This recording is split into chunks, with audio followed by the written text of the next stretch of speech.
చిన్నబాబు చిరుతిండి 25 లక్షలండి అనే టైటిల్తో పక్కన ఫోటో పెట్టి ఏకంగా ఆనాడు ఆర్టికల్ వేశారు.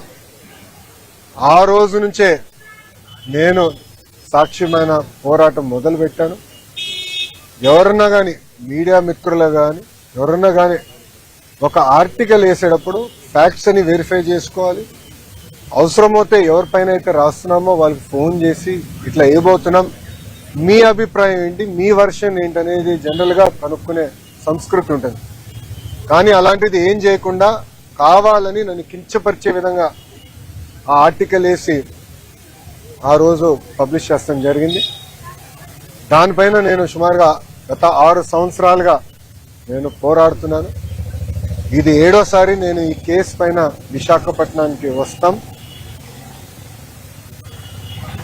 ఆ రోజు ద వీక్ అని వీక్లీ మ్యాగజైన్ కూడా ఆర్టికల్ వేస్తే నేను వాళ్ళకి నోటీస్ పంపించి ఆధారాలతో సహా, ఎందుకంటే ఏ డేట్స్ అయితే ఆర్టికల్ వేశారో ఆ రోజులు నేను విశాఖపట్నంలో లేదని కూడా నేను నిరూపిస్తాం కూడా జరిగింది. అది తెలుసుకుని వాళ్ళు ఏకంగా రిజైండర్ వేసి క్షమాపణ కూడా కోరుతాం జరిగింది.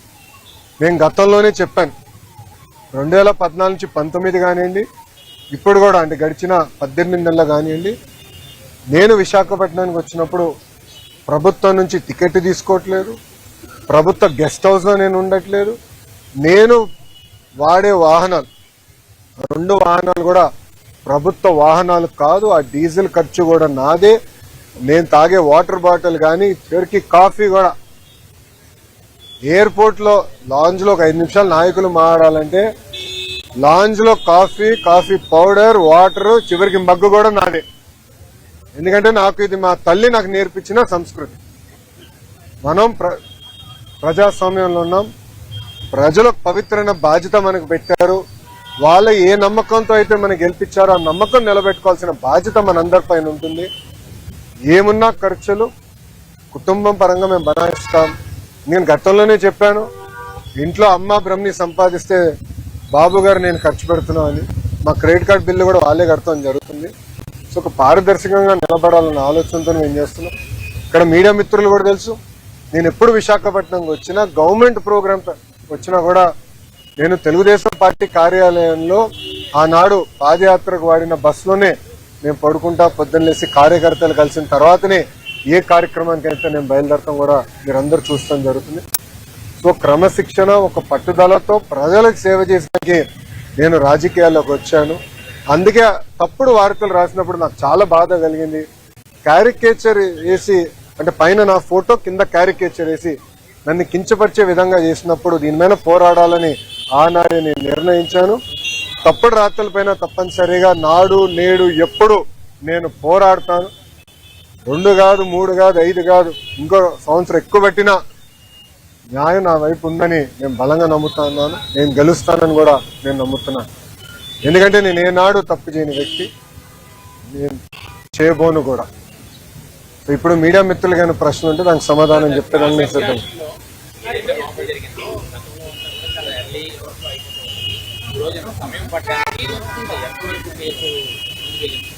అంటే నా ఎగ్జామినేషన్ ఈరోజుతో పూర్తయింది. సో నెక్స్ట్ టైం వైజాగ్ వచ్చినప్పుడు వేరే కంపెనీల కోసం వస్తాను.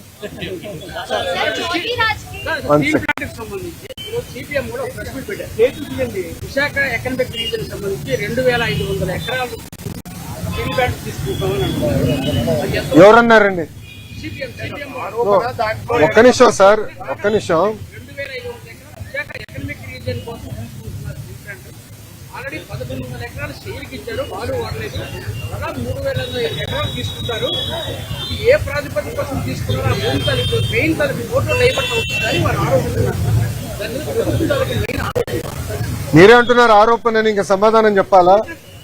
బాస్ ఒక్క నిమిషం. ఎవరైనా స్టేట్మెంట్ ఇచ్చారా?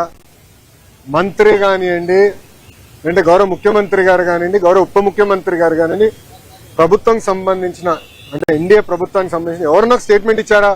ఫలానా భూమి 14,000 కోట్ల రూపాయలు కేంద్ర ప్రభుత్వం, రాష్ట్ర ప్రభుత్వం విశాఖ ఉక్కుని కాపాడేదానికి మేము ఇన్ఫ్యూజ్ చేశాం.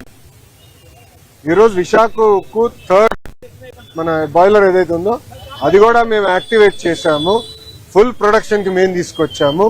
గతంలో కూడా ఇలాంటి పరిస్థితి వస్తే ఆనాడు వాజ్పేయి గారు చంద్రబాబు నాయుడు గారు కలిసి విశాఖ ఉక్కుని కాపాడారు. ఈ రోజు మోడీ గారు చంద్రబాబు నాయుడు గారు కలిసి మళ్ళీ విశాఖ ఉక్కుని కాపాడుతున్నారు.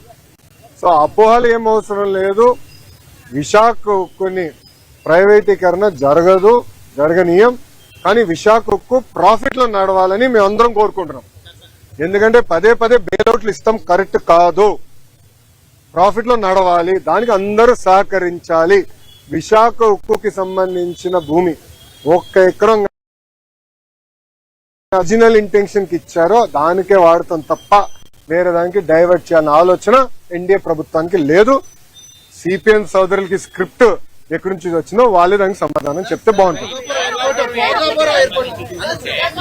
భోగాపురం ఎయిర్పోర్ట్ లో వాళ్ళ హయాంలో వచ్చింది, మా పక్క నుంచి వాళ్ళు చేసుకున్నారంటూ కూటమి ప్రభుత్వంపై ఇప్పటికే వైసీపీ గవర్నమెంట్ అయితే అమ్మా ఒక మాట చెప్పాలి. క్రెడిట్ కోసం మేము ఇక్కడ ఎవరు పోరాడట్లేదు. పని చేసేదానికి ప్రజలకి పెద్ద ఎత్తున ఉద్యోగాలు ఉపాధి కల్పించడానికి మేము అహర్నిశలు కష్టపడుతున్నాము. దయచేసి అది గుర్తుపెట్టుకోండి. ఇదే జగన్మోహన్ రెడ్డి గారు ఆనాడు ఏం చెప్పారు? ఎర్ర బస్సు రాని ఊరికి ఎయిర్పోర్ట్ అవసరమా అని చెప్పారా లేదా? వీడియో మీరు చూసారా లేదా? మళ్ళీ ఇప్పుడు ఆయన వచ్చి అన్ని మాటలు మాట్లాడితే ఎంతవరకు న్యాయం? నంబర్ 1. నంబర్ 2, ఆనాడు జిఎంఆర్ కి సుమారుగా 2600 ఎకరాలు కూటమి ప్రభుత్వం అందజేసింది. నన్ను అడిగితే అది ఇంకా తక్కువ. ఒక్క హైదరాబాద్ ఎయిర్పోర్ట్ కి 5000 ఎకరాలు ఇచ్చాం.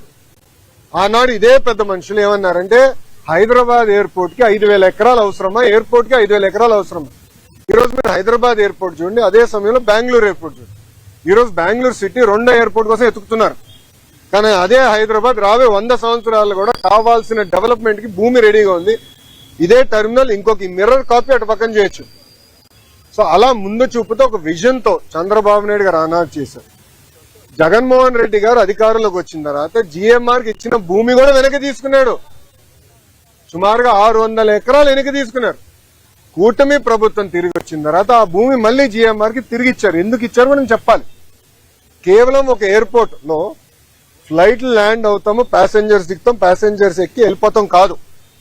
లార్జర్ ఎకో సిస్టమ్ అనేది చాలా అవసరం. లార్జర్ ఎకో సిస్టమ్ అంటే MRO engine maintenance, under body maintenance, paint shop, ఇవన్నీ ఎకో సిస్టమ్ ఏర్పాటు చేస్తేనే పెద్ద ఎత్తున మన పిల్లలకి ఉద్యోగాలు ఉపాధి కల్పించగలుగుతాం. ఆ లక్ష్యంతో ఆ భూమి కూడా తిరిగి వాళ్ళకి ఇచ్చి ఎంఆర్ఓ ఏర్పాటు చేస్తున్నాం. మొన్న నేను వచ్చాను, అశోక్ గజపతి రాజు గారి దయ వల్ల మానసాస్తో జిఎంఆర్ ఒప్పందం చేసి ఒక వరల్డ్ క్లాస్ ఏవియేషన్ యూనివర్సిటీ కూడా కడుతున్నాం. సో ఒక